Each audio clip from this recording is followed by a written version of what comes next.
you know, this film, thank you so much for making such an impactful film, and just, I learned so much. I know that this is a long journey for each one of you. Can you just quickly, each one of you, tell me, doing this film, what did you guys come away with on a personal note for yourself that you learned? I've covered wars for a long time, and I think every time I make a film about war, I realize, even more deeply how much suffering is involved in wars. And it sounds like an obvious thing, but actually I think it wasn't until I made this film that I really understood the just complete destruction to the social fabric and the human cost of war. I think that what I learned, that even amongst this suffering, that there is still, pockets of humanity, and so I was always impressed by the sense of humor that people continue to have even in the darkest situations. Well, definitely with the kids, playing and laughing, and it's so touching. Here are these kids and this horror. I heard the review today on the radio, and they were talking about the choice you made about the violence and not showing so much of it. And this film, it wasn't like a tearjerker, but you felt it. Tell me about the decision in terms of the tone and the pace that you wanted to put this together like that. Well, we were always set on making a 3-act film that basically was, the rise of the FSA from the civil protests, and then the formation of the Islamic State, and then what happens to the Islamic State once it's faced military defeat, and how do you defeat an ideology. So we kept pretty close to that, and then...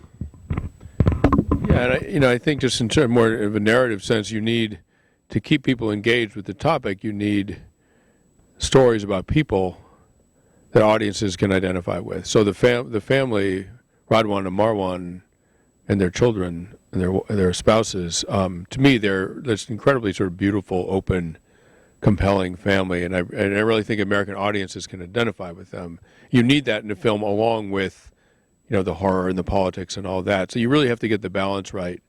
If you just horrify people, very understandably, they won't want to watch your film. I mean, you have to so you really have to sort of balance that. What are you hoping that the audiences that we come away with after seeing this film? What would you want us to come away with, if anything? Sometimes Americans, when they talk about civil wars overseas, they think that countries lapse into civil war because people in those countries are crazy.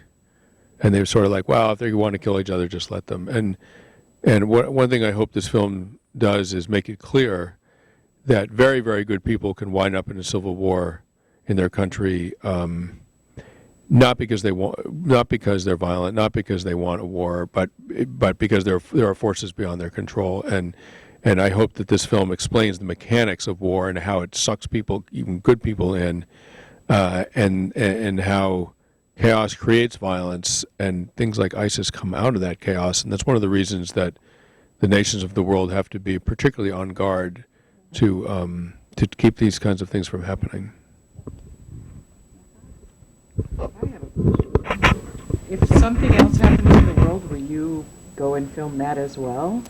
Aside, if the next thing breaks out, like you did with Syria, would you be willing to go out there and do it all again? Hopefully we don't see a tragedy of this scale in our lifetime. We've seen Afghanistan, we've seen Iraq, and now we've seen Syria.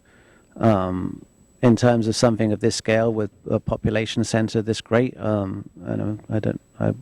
would hope not. Can you just wrap and tell the audience the name of the show again one more time, and then National Geographic and all of the basics? The film's called Hell on Earth: The Fall of Syria and the Rise of ISIS, and it's broadcast on National Geographic on June the 11th. Thank you. Thank you.